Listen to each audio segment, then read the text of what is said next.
लाग गई फिर लाज कहारी, लाग गई फिर लाज कहारी।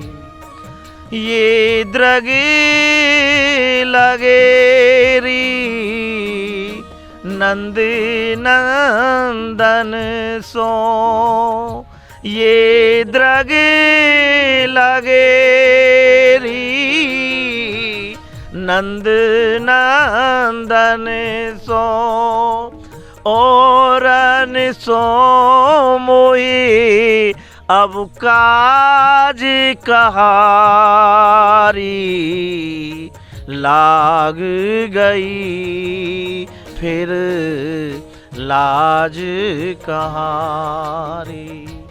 सुंदर श्याम या की मोहनी मूरति, मन अटक्यो चाहे, हाँ मन अटक्यो चाहे, कोई लाख कहोरी, लाग गई फिर लाज कहारी।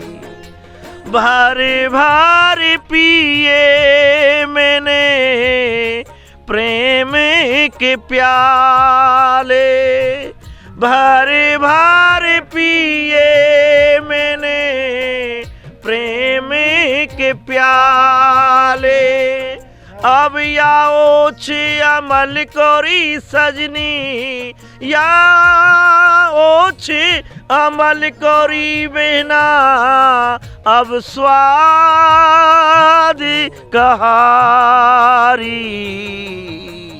लाग गई फिर अब लाज कहारी।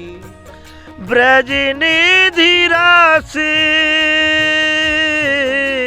चाख्यो जाने, ब्रज निधि रस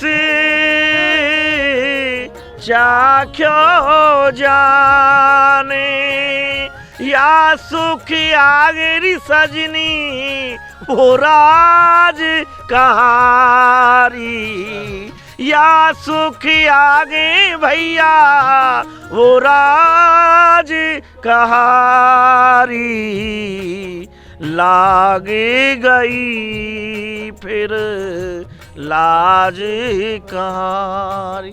गोस्वामी जी, या ब्रज सुख के आगे, या हमारे ब्रज के आगे, या ब्रज भूमि के आगे कोई दूसरा सुख नहीं है तीनों लोकन में, यही सर्वोत्तम है।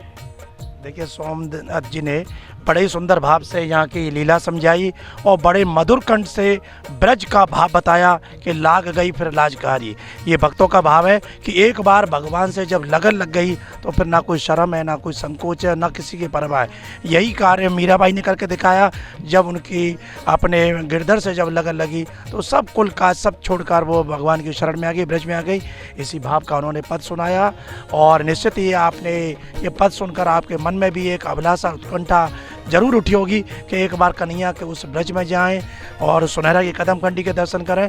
तो तिलक पत्रिका के माध्यम से हमने आज आपको दिखाया सुनहरा की वो आज से ऐसी प्राचीन स्थली जो हजारों साल पहले भगवान श्री कृष्ण ने यहाँ गोचरण की, अपनी अनेक लीलाएं की, प्रिया प्रीतम की रास स्थली है और भक्तों की भी ये भूमि है। भक्तों के साथ भगवान की कैसी मधुर लीला हुई वो नागा जी की कथा आपको सुनाई। तो तिलक पत्रिका में हम ऐसे ही आपको दिखाते रहेंगे ब्रज की अनेक दिव्य लीला स्थलियों के दर्शन। तिलक पत्रिका के लिए मैं सुशील गोस्वामी। बोलो नागा जी महाराज की जय।